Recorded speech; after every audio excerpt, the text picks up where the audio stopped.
Today's topic is topological complexity of maps, and more specifically, at least in the second part of my lecture, on fibrations and covering them.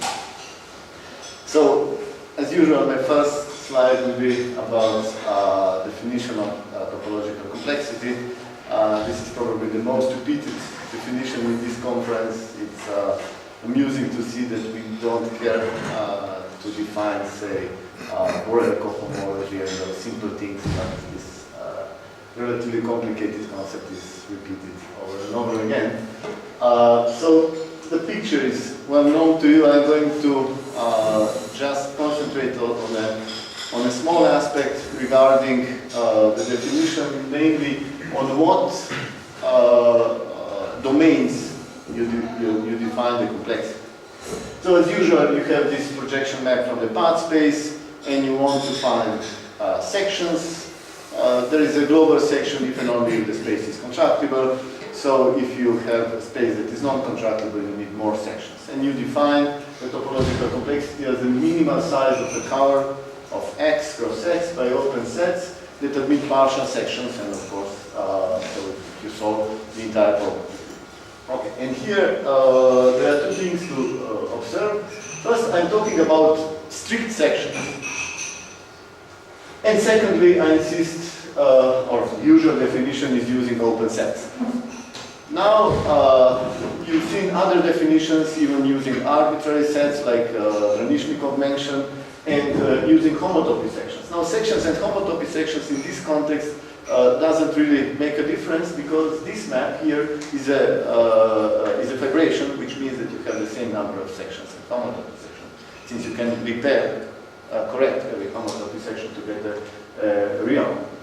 And then, as already Jesus in the first introductory lecture mentioned, there are other definitions. So you may use a cover of X cross X by open sets that deform to the diagonal. You can talk about instability degree of the motion plan, and so on. So there are several equivalent definitions. In particular, in this context, you can, as Ranishnikov observed, you can use actually arbitrary sets if your X is sufficiently nice, like an ANR or something like that. Usually, what I do is use this kind of definition, which is slightly less intuitive than the usual ones, but it has a series of technical advantages, and it turns out to be the right one when the definition depends actually on the sets that you use. So this is an equivalent definition, at least for nice spaces, which says that complexity is the minimum of filtrations, of the lengths of filtrations by closed subsets, such that every difference admits a partial section. Okay? So that's all the idea, probably going back to Fox in category theory, and you can use it here. So, as I said, actually you can use any sets when the situation is nice, but it turns out that, for example, for topological complexity of a map, it matters. And in fact, I will mention it's if you attempt to use definition using only open sets, it doesn't work. For every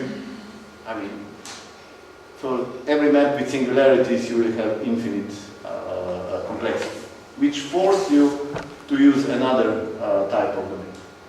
Okay, so now the meaning, the usual interpretation of topological complexity that measures the complexity of motion planing within the space X. We've seen several examples of that, and I'm going to list just 4 main facts just to remind you of what I'm going to generalize later. So the first result is that complexity is 1 if and only if the space is contractible. Then it is a homotopy invariant of the space.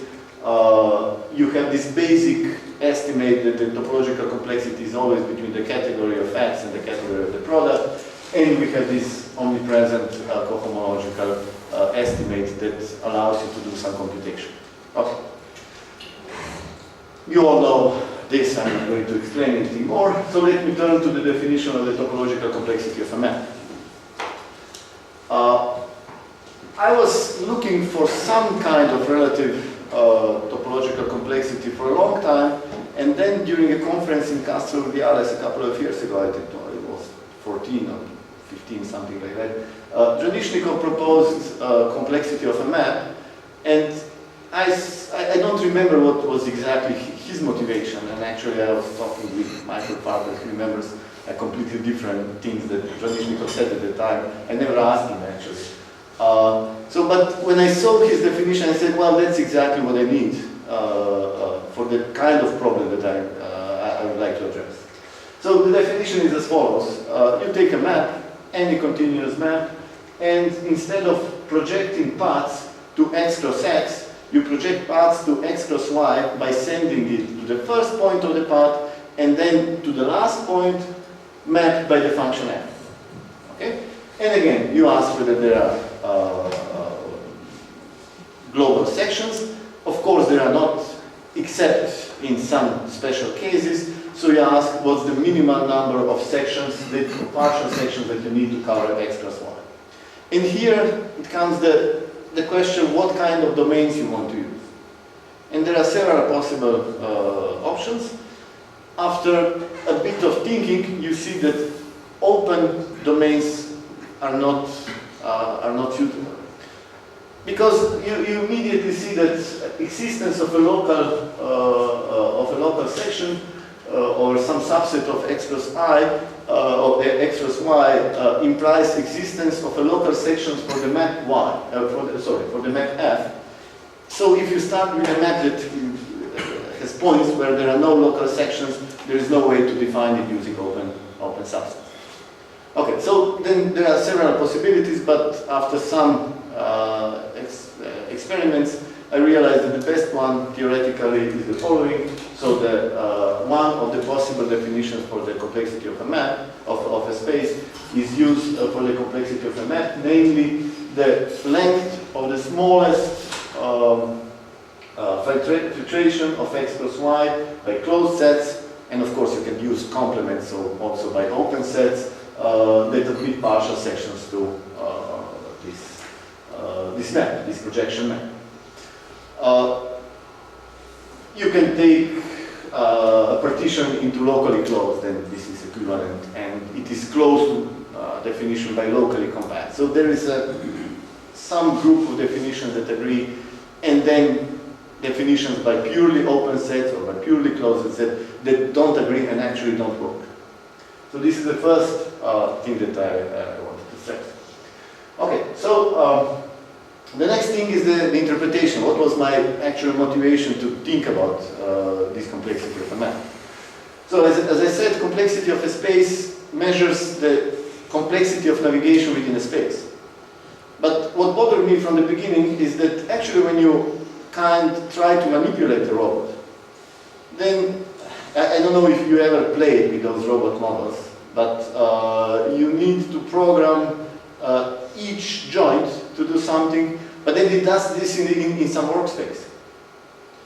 So what you actually need, you need a set of instructions for the joints, but then those are not direct instructions. You have pre-programmed procedures, but normally when you go to this basic fundamental level, you just do manipulation on, say, rotational joints or maybe some sliding joints, and then these things moves in the space.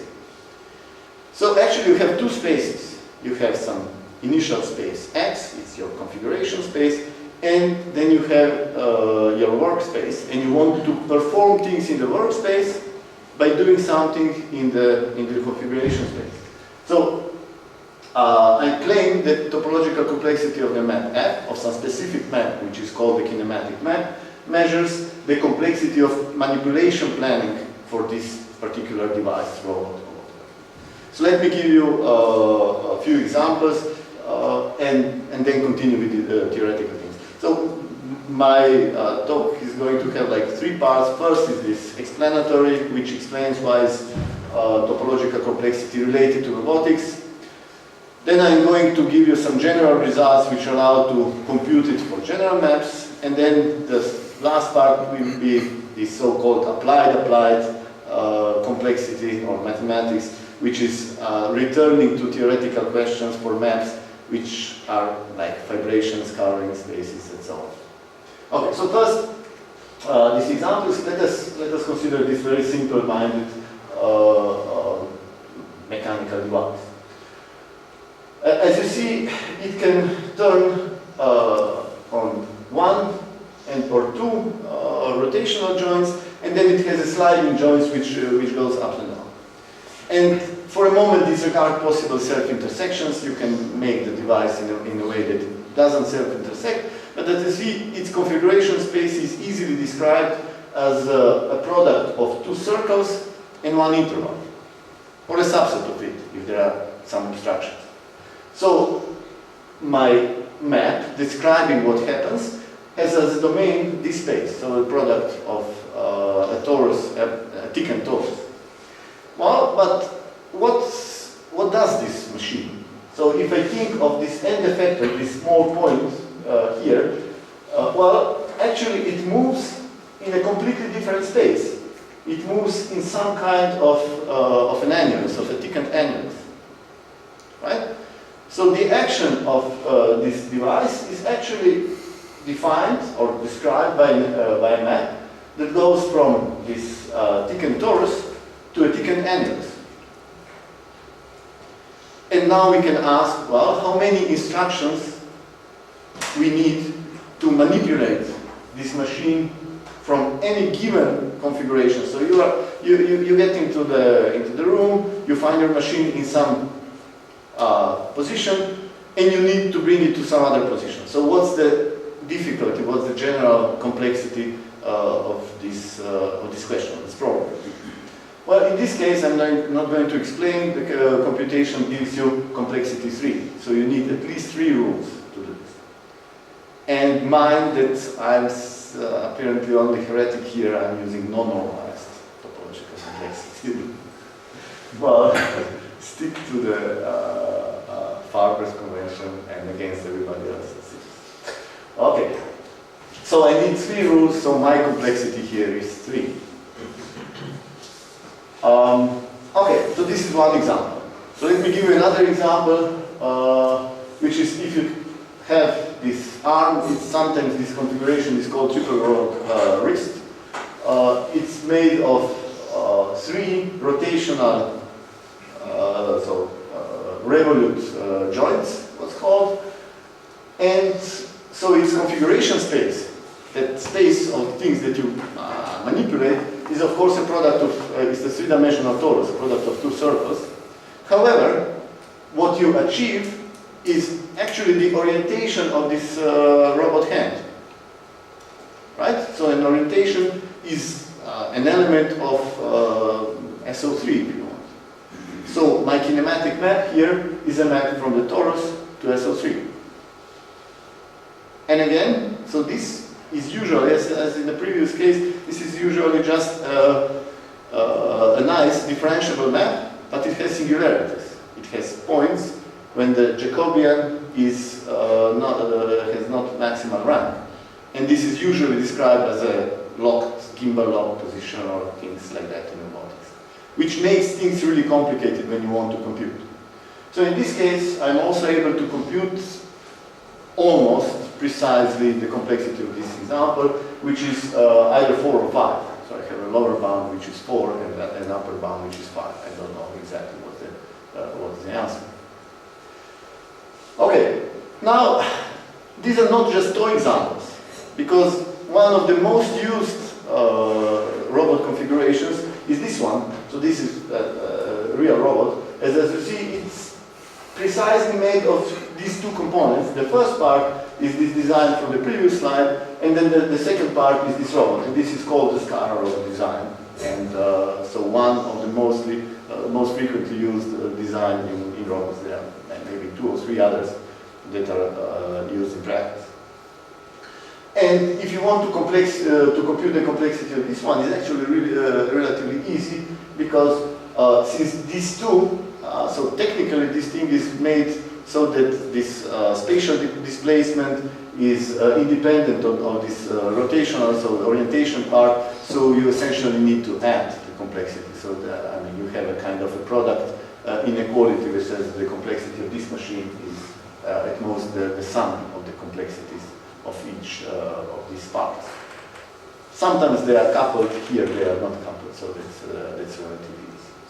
Okay, so this is one of the interpretations, the one that I had in mind initially, but then you can see that there are other possible interpretations. So for example, in the usual navigation complexity, you can think of a movement only of a part of the system, like for example these linkages.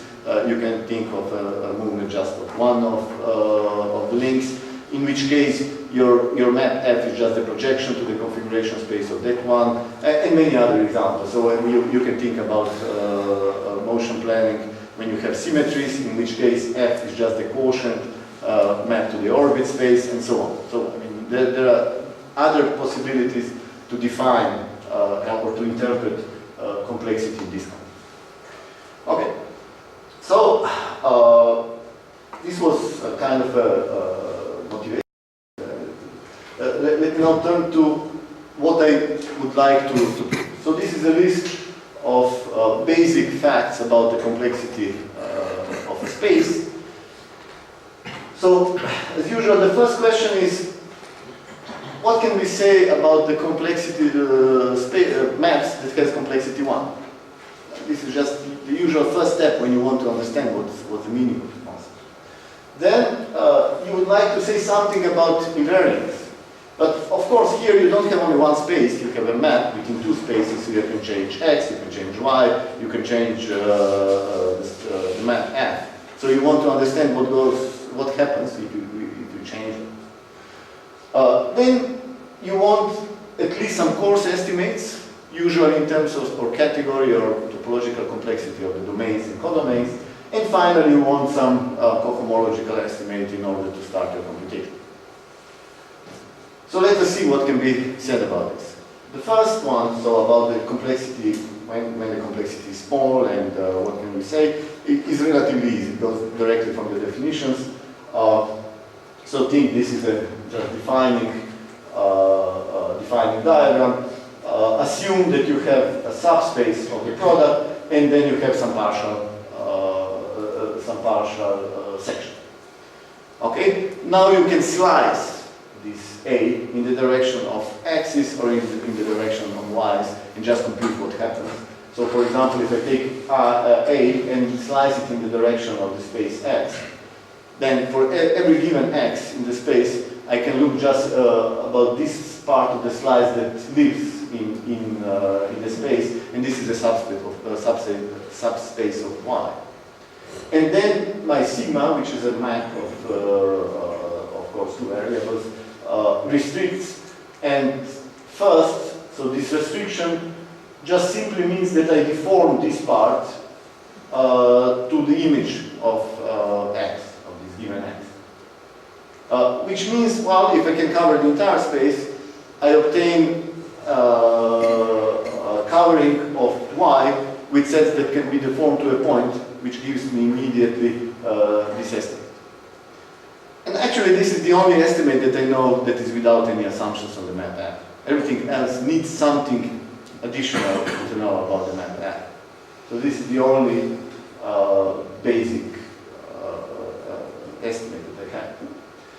And also, the other fact that you see, well, if instead of considering this deformation, you just put t is 1, then you get a map from y to a point in x which is above y, which means that you have a section, a partial section over A of x.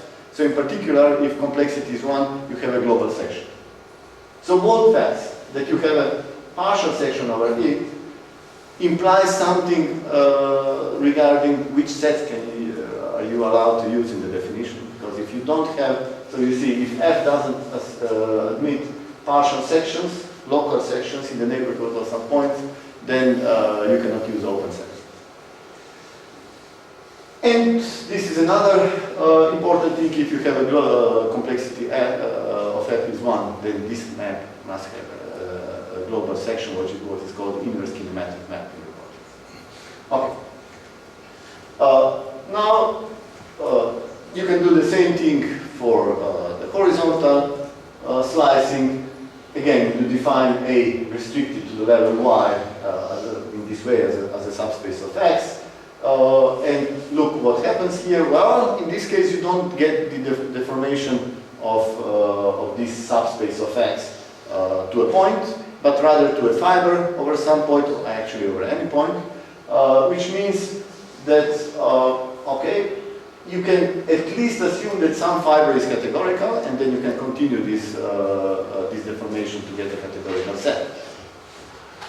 And this assumption that the fiber is categorical is a kind of a mild assumption, because often you have finite or relatively simple fiber set. You need at least one. That's important. So as soon as you have one categorical fiber, then you are done. And so this is another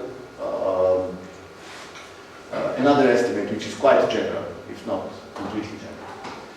And then I have this partial answer to the question when the complexity of F is 1. So if complexity of F is 1 and F has at least one categorical fiber, then this is equivalent to X being contractible and F admitting a section. And the following example explains why it is as far as it goes, because if you assume, you can have any fiber as soon as Y is contractible and you have a projection, then this complexity is always 1, independently of what you take as X. So this is a kind of reflects the general idea that Y is much more influent to the complexity of F than the next. Yes? So, but you don't have the TCF equals 1 if and only if Y is contractible and F has a section. It's not true. Yes. Because that would imply that you have some, even if you assume that you have deformations to a fiber, you don't have a way to say that they are compatible and they are coherent in some way. And if you want to write this coherence, you end up with just rewriting the definition of TCF is 1.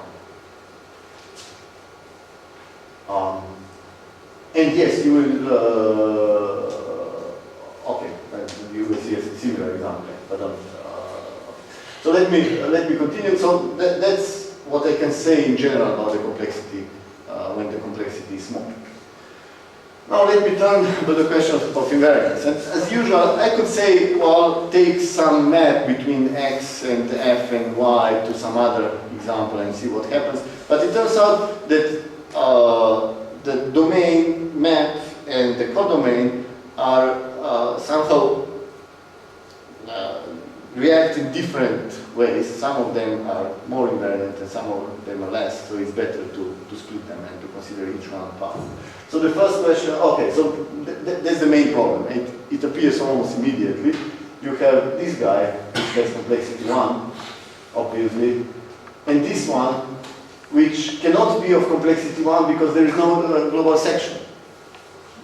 And then you can immediately see that the complexity of these guys too. But, I mean, you have complete homotopy equivalence between the things. However, this homotopy equivalence is not fiberless, which makes the difference. Okay, so let me do a couple of observations. So first of all, I'm going to change, to modify X. So assume that I have some map. Now if this map is, has a homotopy section, then the composition has a bigger complexity. Conversely, if it has a homotopy retraction, which is a fiberized, so the compositum is a fiberized map, then the complexity of the compositum is smaller. And if V is a fibration, then the complexity of the compositum is smaller, which is slightly surprising, and it will be important in the second part, or the third part. Okay, so you can think these are just lemmas, and I'm going to give you a list of results that follow from those. So first of all, you see that if V is a deformation retraction, then the complexity is the same. So it doesn't help to have homotopy equivalence, but if you have a deformation retraction, then it works. Then, if F is a fibration, you just take V as F and then composed with the identity, you find that the complexity is smaller than y. If there is a section complexity is bigger than y, you obtain these by plugging certain maps into the previous lemmas. So, which means that if you have section fibration, even homotopy section fibration, the complexity is just that of the y, which means, I mean, this is a non-interesting case, or at least its case reduced to the complexity of y. If f is just homotopy equivalence, as we've seen before, then the complexity of f is just bigger than the complexity of y, and which is equal to the complexity of x. But if those maps that combine the two are inverse homotopy equivalences and fiber-wise maps, well, then the complexity is the same. So what we can say in general is that the complexity of f is a fiber homotopy equivalence relation between the, invariant for maps. And then if you want to compare two maps, then there are following results. So if I have f which is homotopic to G, but G is a fibration, then the complexity of G is smaller. So complexity of fibrations are somehow, fibrations are less complex than anything else that is homotopic to them. And in particular, of course, if you have both fibrations, even if they are not homotopic through fibrations, so that's important, they have the same complexity. So you can have two fibrations which are homotopic with some singularities, and they are still of the same complexity.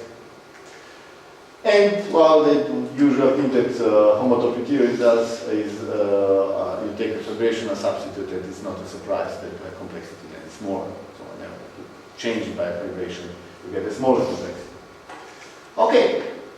So now you can change also the codomain, but here the situation is less satisfactory. There are less things that you can say. So if you can section, not homotopy section, but properly section, you get this.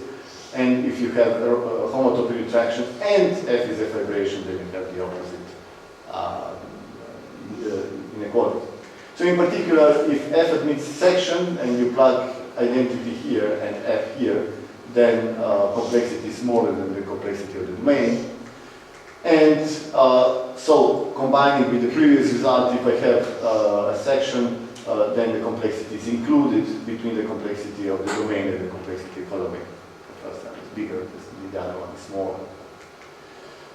And if I have a deformation retraction, so if f is a deformation retraction and f is a fibration, then the complexity is the same.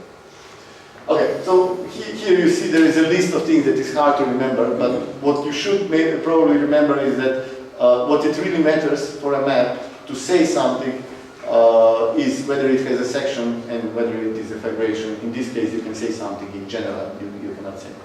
And actually, if you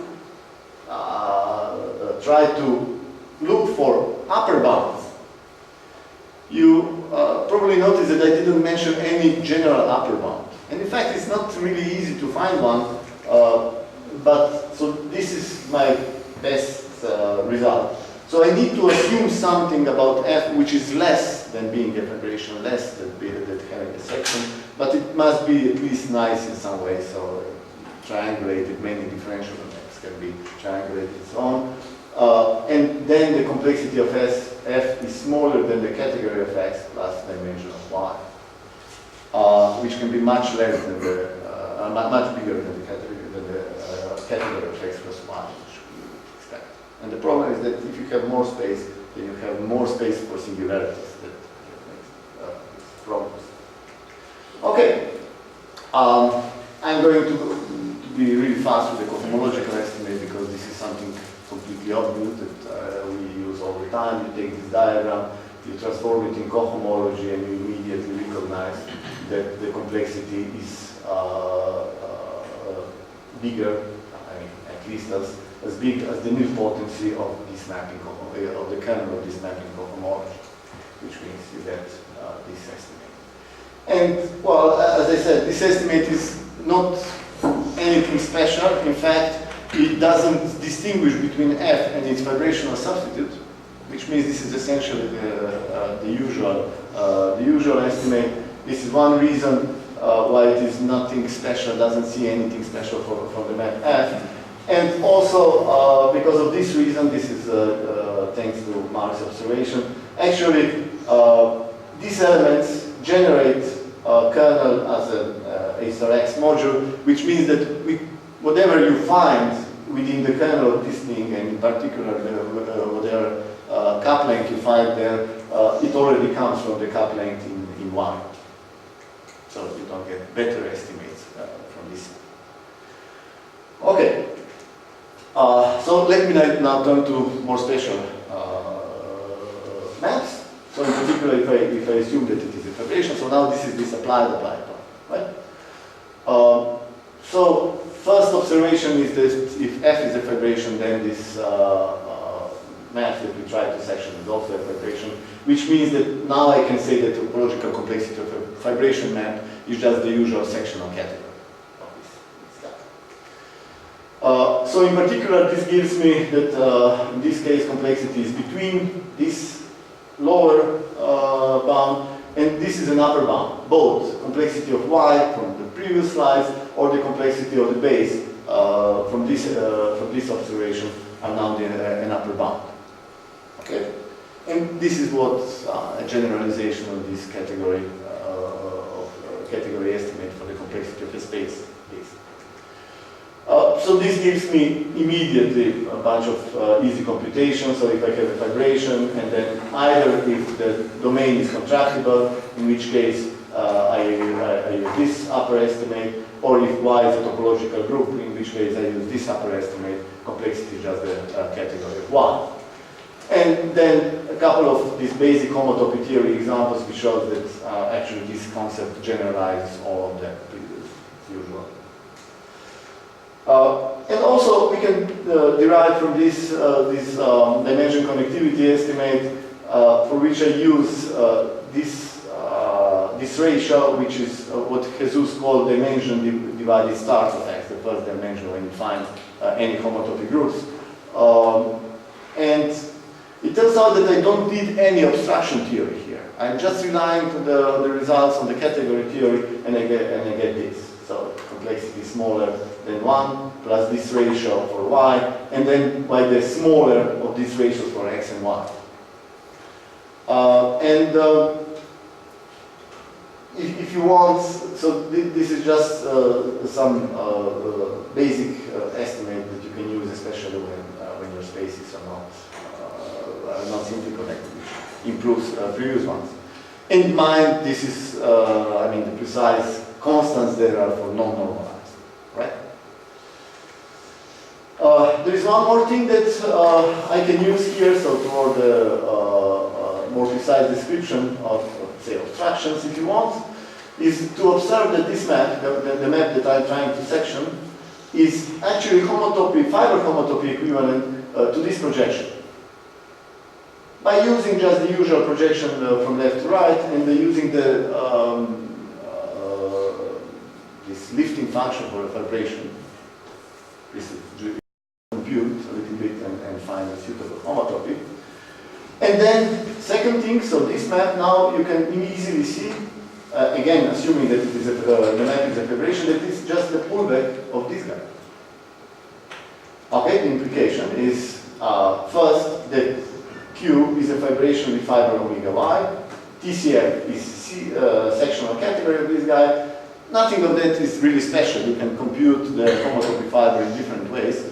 Why I like this one, because it gives you explicit formulas. As soon as you have gamma of F, you can write everything in terms of gamma of F, which is suitable when you write things down, when you write groups.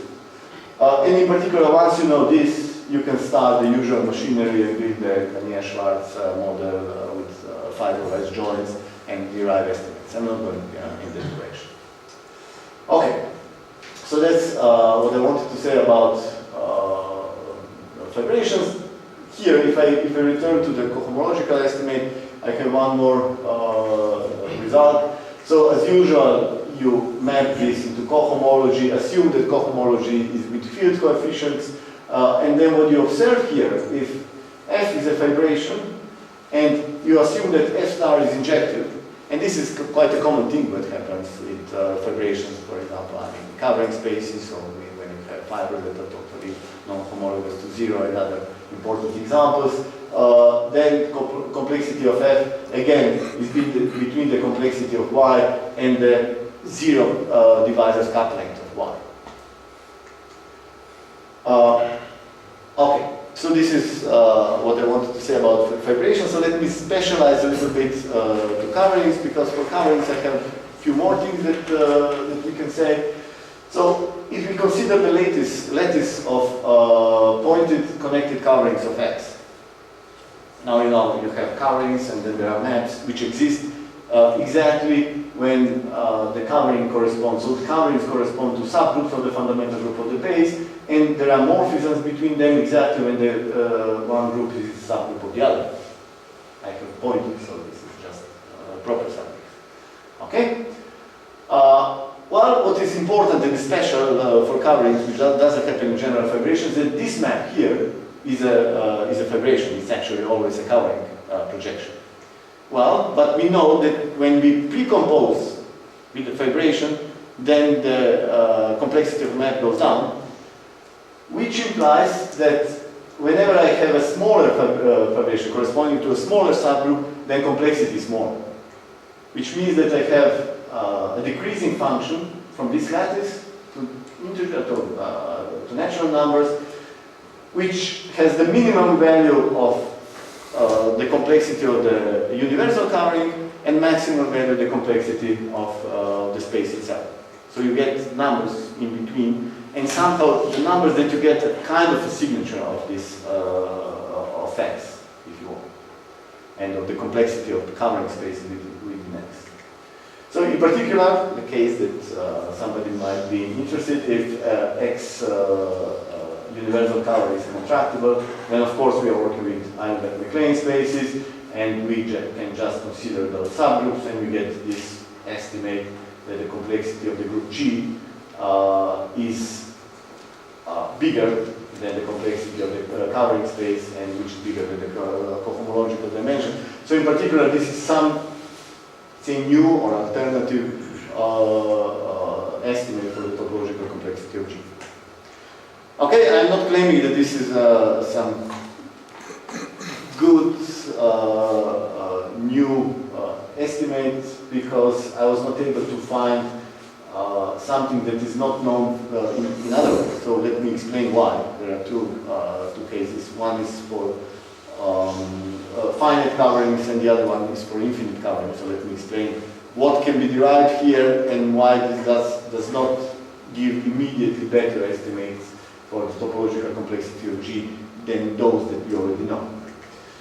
So first result is, if I take a finite sheeted covering, then you know that it is, there is a transfer homomorphism, which implies that this is a monomorphism in rational cohomology. And if you use other coefficients, then it's, if it is co-prime with the coefficients. Well, but this implies that if I return to that diagram, the one that I mentioned before, then I find that, for example, if topological complexity of X equals the zero divisor coupling, which is, I mean, most of cases when we are able to compute topological complexity exactly is when they coincide with this guy. There are some other cases, but I mean, majority are of this kind. Well, in that kind, the topological complexity of P is the topological complexity of the base, or the codomain. Well, so that happens if I have this relation, but somehow my feeling is that it doesn't really depend, it's not just an artifact of the proof. Somehow it seems that finite coverings just simply don't increase the complexity. So I have this question, somehow I feel that it might be true, but maybe I'm wrong, of course. So this is the situation for finite sheeted coverings. If you turn to infinite coverings, then we can prove the following result. So if I have actually any covering, and if this subgroup, so the fundamental group of the covering space is, of course, is a subgroup, can be identified with the subgroup of the fundamental group of the base.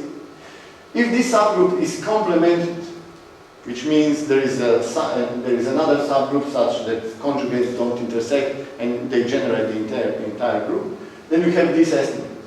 So the topological complexity of P is smaller than the category from of the product covering space across the base. This is from before, but it's bigger than the covering than the category of this product. Well, this is of course remind you, and the proof is quite similar to the what's called mapping theorem by Mark and Okria and Lampton, I think. Yes. And in fact, if if X is an eigenvector plane space, you obtain exactly the same result. So this is just a slight generalization. And of course, if this complement is finite, then you have infinity in all cases. So that's not interesting. But for infinite coverings, this gives you something. However, it's not better than the estimate that we already know. Okay, so I think that's the right place to stop. Thank you.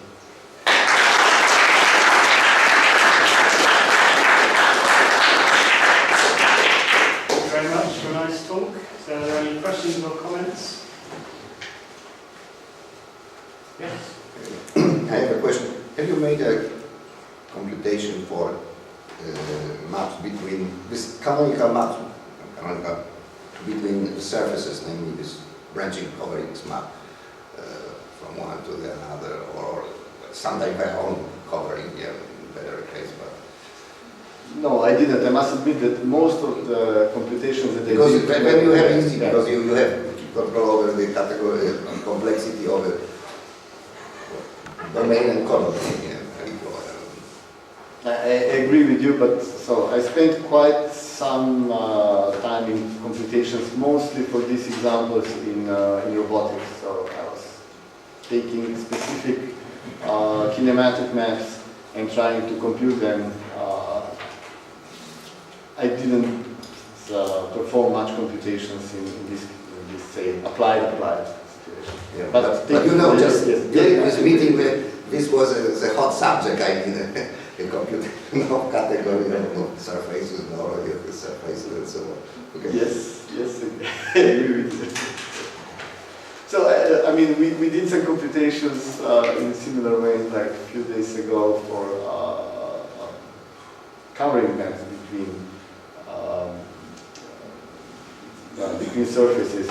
But as I said, you see, when you have a finite sheeted covering, and I mean, if I return to this result, so this gives you an answer for proper covering, not for branch maps. This result here, it says, well, if you have a finite sheeted covering, and if the complexity that you know is measured by the zero divisor cap length, then you're going to get the same result. So this one solves most examples of proper coverings, of coverings between surfaces. Okay. I mean, we know now that that's the case, right? But I didn't try branch coverings. That would be an interesting example. Yes.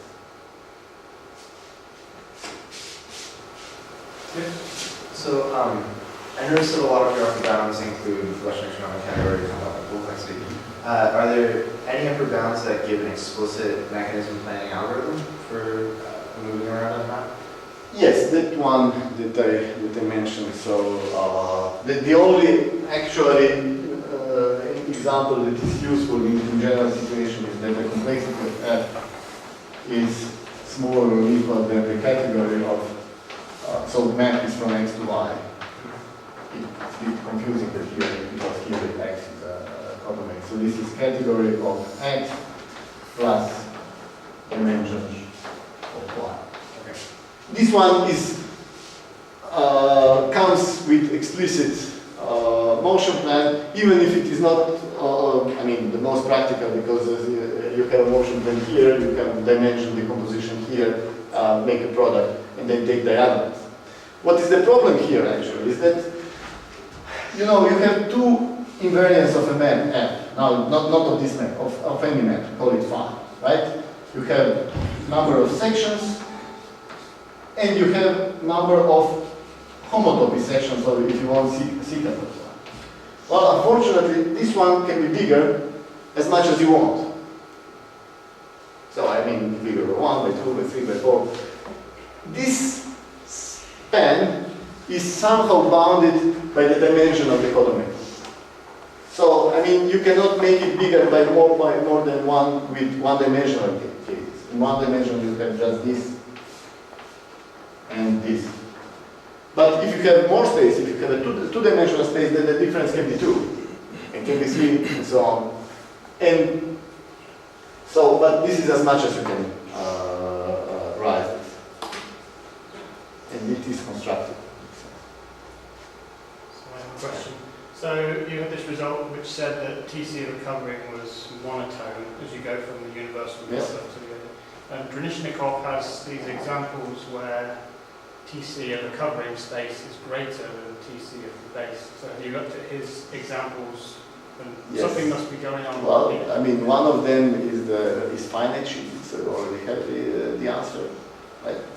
But I mean, he has to. The fact is, well, you observe this phenomenon. Topological complexity of a map depends much more on the codomain than on the domain. Somehow, domain can rise.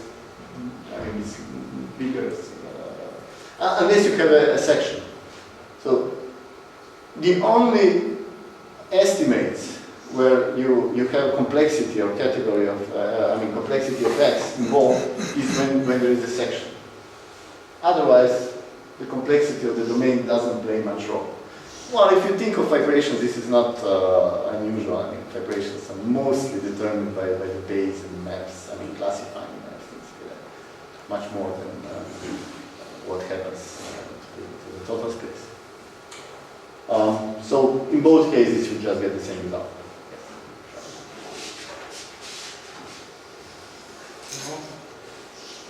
Okay, so if there are no more questions, let's thank Petar.